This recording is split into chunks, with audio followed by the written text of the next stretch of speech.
according to a Deloitte 2010 study. And that's a pretty sad statistic. I think your theme, tomorrow begins today, the theme, excellence in action, are fantastic starts to your life. What you were told earlier about today being the best days of your life, I'm going to get into that a little bit later, but remember that today and the choices you make today will affect the rest of your life. And they are setting you in a pattern, in a position, in a direction. And my father taught me a long time ago, when things weren't great, when I wasn't in the greatest of spots, he said direction is far more important than position. And if you're ever stuck in a spot, when you're just saying, I am not in the right place, just know that the minute you take a step in the right direction, you've made a positive change in the world and in your life. Now, once upon a time, there were two boys in high school. One was named Brian, and the other was named John. And while they were in high school, they looked at Peterson's guide about 40,000 times about where to go to college and what they were going to do. They dreamed about what they would do as future business leaders of America or future workers in America.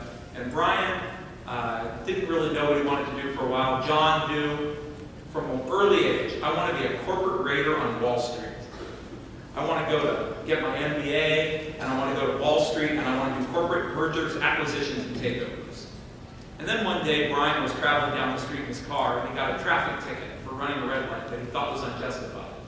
And he went to court, and he fought that traffic ticket, and there was a prosecutor, and there was a judge, and he sat there, and he was scared, because he didn't know, like how this whole trial thing went. And while the officer was testifying, something clicked, and he started writing down questions. And when the officer was done being questioned by the prosecutor, he got up and he started to cross-examine the officer. And the officer wasn't prepared for that. And all of a sudden, the officer found himself agreeing with some of the questions, the leading questions that Brian was offering him. And the next thing you know, the officer recanted his statement. And the judge said, wow, not guilty. Let me talk to you in my chambers. And the judge said, what are you going to be when you grow up? And Brian said, I think I'm going to be a doctor. I've been told doctors make a lot of money. They do pretty well. I think that's the right thing. She goes, no. You need to be a lawyer. That's something that's a passion of what you have. That's a passion. What you did was passionate. It was crazy. I've never seen a high school student do that before. And so from that moment forward, Brian was on the path of wanting to be a lawyer. Not just a lawyer, but a trial lawyer. Meanwhile, John, who was bigger than Brian, smarter than Brian, faster than Brian, exceeded Brian in every academic, every athletic field that there was on his way to University of Pennsylvania to get his degree from Wharton Business School.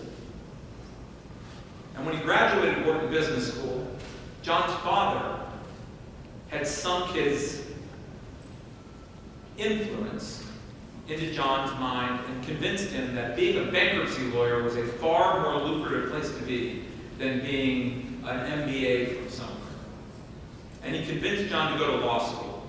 And so John and Brian went to law school, and they corresponded through all of law school.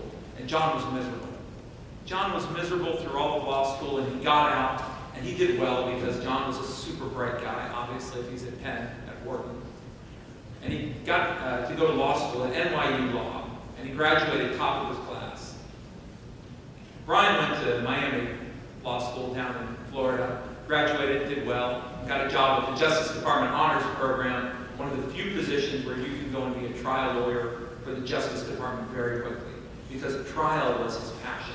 Because being out in court was his passion. And it showed every time that he competed in anything or did anything with passion at that level. So they both were on their way to these great jobs.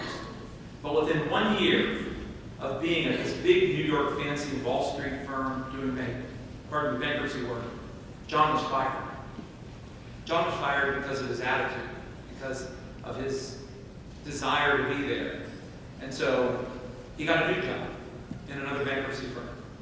And he worked there, and he suffered with that for 5 years. Meanwhile, Brian had done well in the Justice Department, started his own law firm, and was off running being his own trial lawyer, and having a great time. John suffered through 10 years of being a bankruptcy lawyer and got fired again. He then suffered through another 5 years of being a bankruptcy lawyer somewhere else and got fired. And then he finally got a job, a corporate job, because he's got 2 kids, and he suffers every day going to work because he didn't follow his passion. So this is the story of me and my best friend in high school. I have followed my passion from the day that I got out of that judge's courtroom. Passion is the most important element in your life, and you must love what you do. So, my daughter's graduating high school this year. I've got 3 kids. I don't know if any of you know them, maybe some of you do.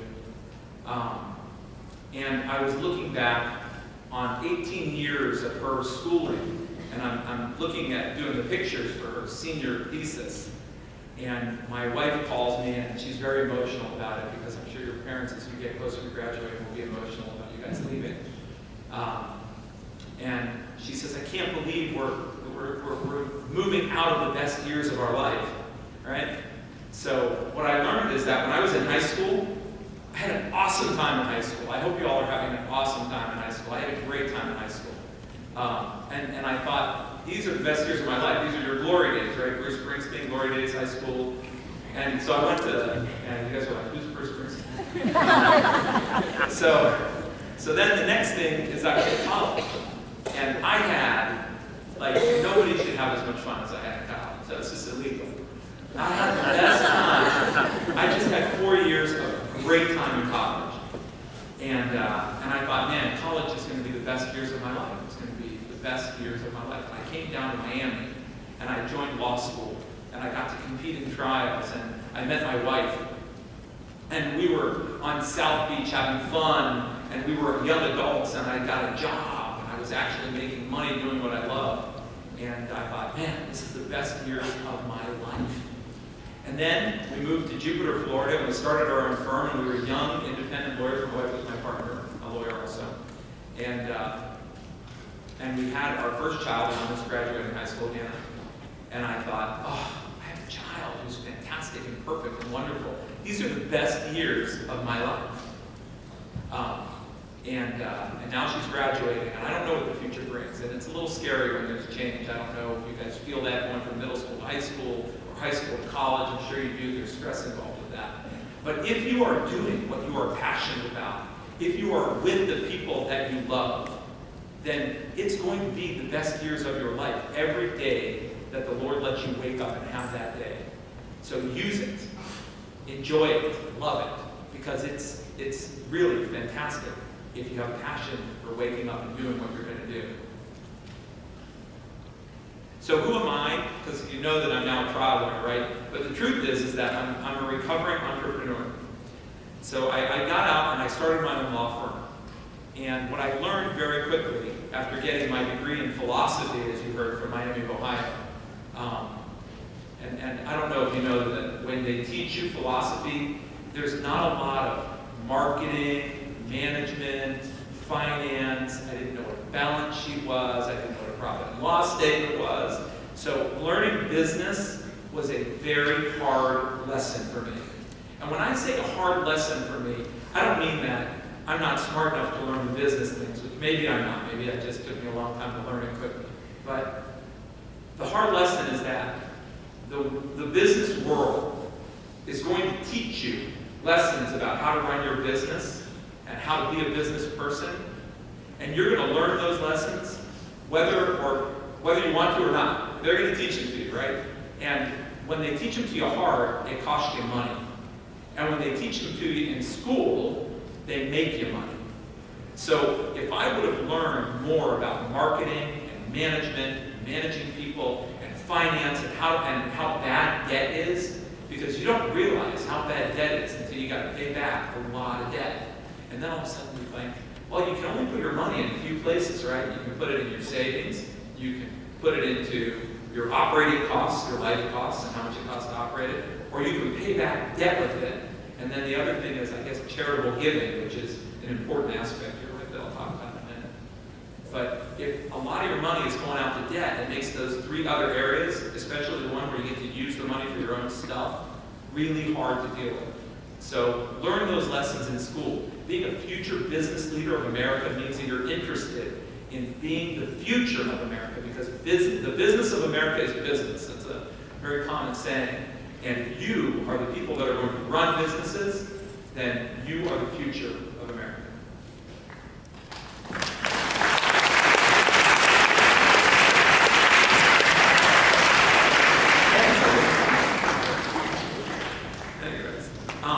But I do want to say something about what you're learning now in school. Because when I was in high school, one of the things that came out of my mouth far too often is, why am I learning this? I'm never going to use this. Why is he talking incessantly about King George? Who cares? So that came out of my mouth far too often, right? And then I went to this great program at Miami of Ohio, and I got really lucky. I knew that I wanted to go to law school, and I was in orientation, and I was signed up for the business school there because when you're an Ohio resident, you would know that the best business school, public school, because I couldn't afford to go to private school, but public school in Ohio was the Miami University School of Business. So I was signed up for that. And a teacher came in and said, hi, my name is so-and-so, and I'm the provost for the Western College of Interdisciplinary Studies, which is a small college off to the side of Miami of Ohio. It's a part of Miami of Ohio, but it's a side little college into itself. And I want you guys to think about this. This is what he's telling me. And you guys, I want you to think about this too. All right, so he said, we teach you a very set curriculum of a lot of broad-based subjects. And when you get out, you get a Bachelor of Philosophy. And so somebody asked, well, what can you do with a Bachelor of Philosophy when you're done with it? Like, who's going to hire you? And she goes, well, you know, you would be surprised how important a liberal arts education is, how a broad-based education will help you in any area of business. She goes, but for the most part, the people that use our program are the people that want to go to medical school, dental school, veterinary school, and law school, because we have 90% acceptance into those postgraduate professional schools compared to the other parts of the university, which of course said to me, green light, I got to do this, right? And how fortunate it was that I did. It was a very small liberal arts program, and I learned a lot of stuff about a lot of stuff. And what ended up happening is that I ended up having this very broad base of knowledge that whenever I've applied it in the future has helped me in every area of my life. So I want to take that back to the passion argument, all right? And the passion argument is follow your passion, right? Know a lot about a lot of stuff. Really enjoy high school, enjoy college. Don't worry so much about thinking, I have to be a science major if I'm going to be in business and science. Or I have to be a history major if I want to go and teach, something. Do something you're passionate about. Enjoy your education. Get a broad-based education. Don't be afraid to take classes outside of your comfort zone. Get your business stuff in. Because if you want to be in business, take those marketing classes, etc. But when you have the choice, broaden your education. That's just a little hint that I want to put out there because it has helped me so greatly. Because when I got out and I started my own law firm and I learned those very hard lessons, in other words, paid a lot of money to keep my law firm running, I decided that I liked doing it so much that I wanted to do other things. So I started a tropical smoothie cafe. Anybody like tropical smoothie? Yeah, good stuff, right?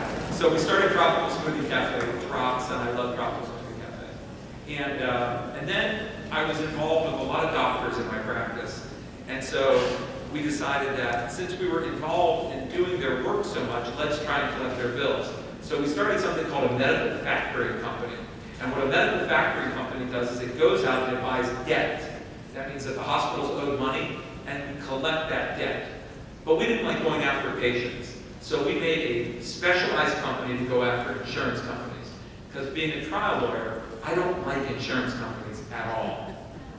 I will tell you that the people that own insurance companies are very wealthy. And if you want to do that for a living, God bless you. But it's I just have a personal thing. So we have a medical factoring company.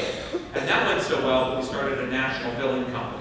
So we have a specialized billing company called Gulfstream Outsourcing and Specialized Billing, and we have hospital clients in Ohio and Massachusetts, and we just, hopefully this week, landed my Miami's hospital in Brooklyn, New York. So you can do a lot with a bachelor in philosophies, a liberal arts education, and a little bit of passion for what you do. Right now I started something called the Good Life magazine. I don't know if any of you have seen it out there. But you can do a lot, right? So I'm out here, I'm just a regular old country lawyer, and I think that I'm doing a lot in business. And you all sitting out here learning these lessons and hearing these things at your age are 10 steps ahead of anywhere I've ever been in my life. Put yourself in a good direction and have a little passion, you're going to go far. So I do want to tell you what I'm passionate about, which has nothing to do with business in America, but I'm hoping that it's going to keep you safe. I am very passionate about the Dory Schlossberg Foundation. And the Dory Schlossberg Foundation is all about traffic safety. Irv Schlossberg is a state representative, and he started the foundation. He started it because his daughter Dory was killed in an auto accident, driving around with 2 boys. And he's very passionate about traffic safety. Recently, he got a law passed that says that you are no longer allowed to text and drive while you're out here. So my hope is that I can impart to you the message of traffic safety and don't text and drive, because that is my passion. So let me put those 2 pieces together. Trial lawyer, traffic safety.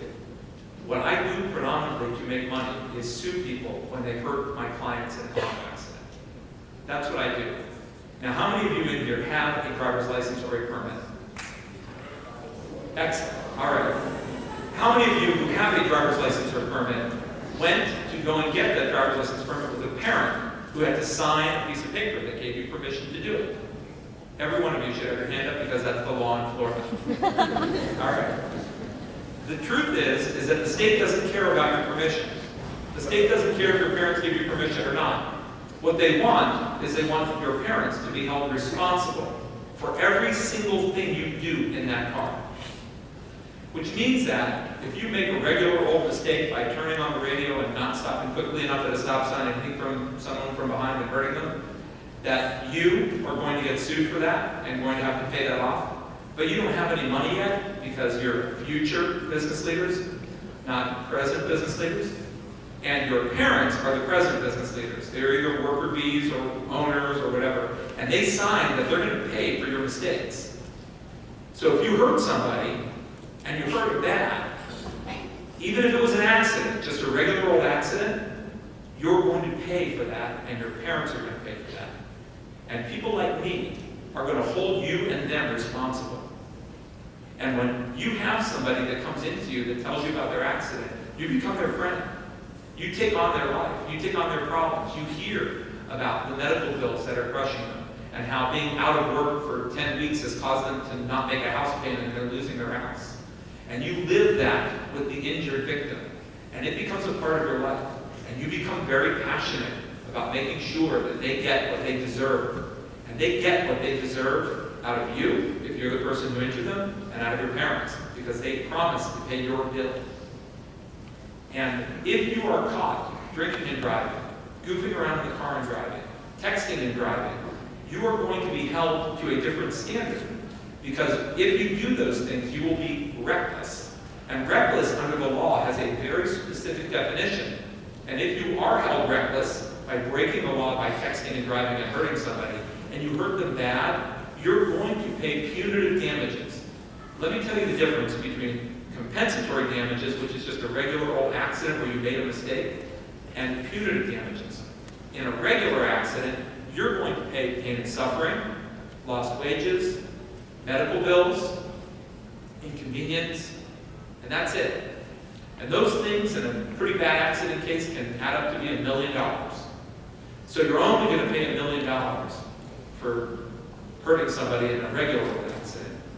And if, perchance, you couldn't pay that, and if, perchance, your parents couldn't pay that, they could file a bankruptcy and get rid of that.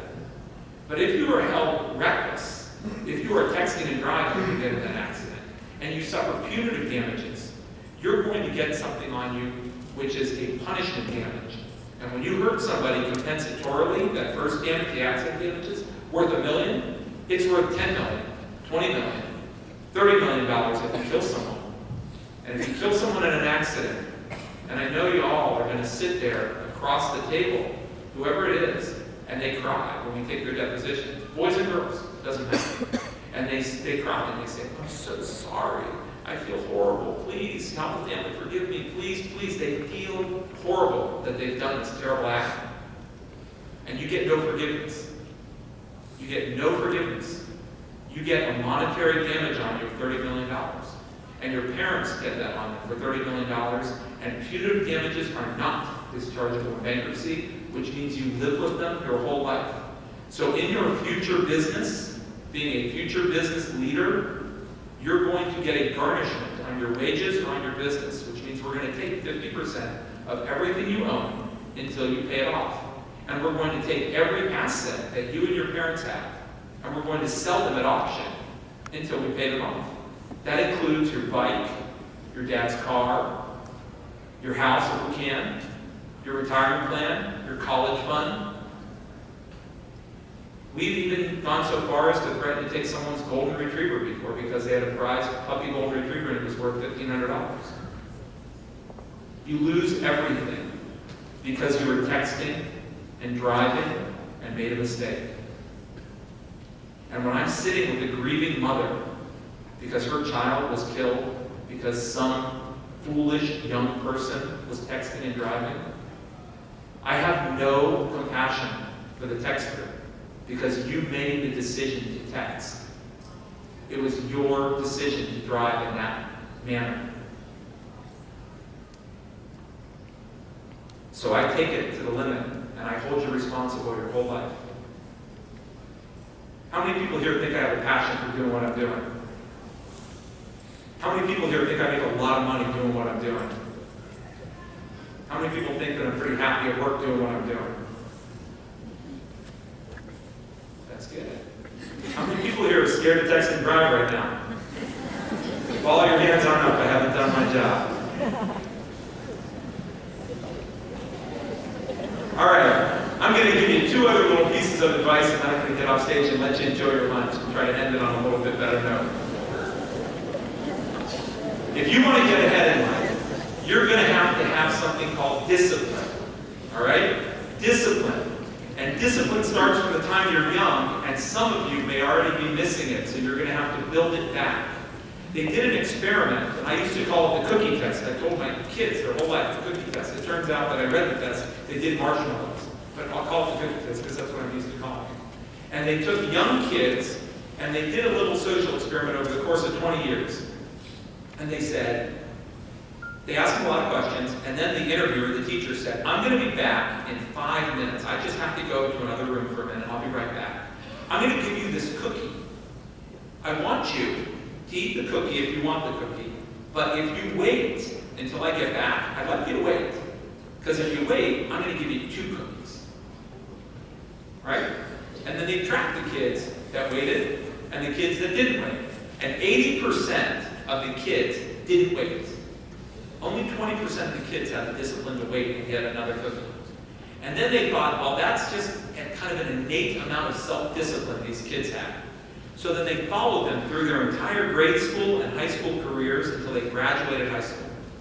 And what they found was that the kids that had the discipline to wait for their reward, to get a better reward at the end, the kids that had the discipline to do that when they were little, had the discipline to study before they played, had the discipline to practice before the SAT, before they took it, had the discipline to go to the teacher in the morning instead of sleeping in, had the discipline to write the paper over to get the extra credit. They had the discipline to do all those little things in life that create success, one little step at a time, because their direction was always positive. And when they graduated high school and they went to college, their test scores were over 40 or 50%, I can't remember, it was 47 or 52% higher than those kids that didn't. Every day, live with passion. Every day, live with discipline. Every day, keep your direction positive, even if things set you back. My dad used to tell me, you're never beaten until you don't get back up, because you're going to get knocked down. So just get back up, and you're not beaten. You all be good. I really, really appreciate the opportunity to be here with you. You are a fantastic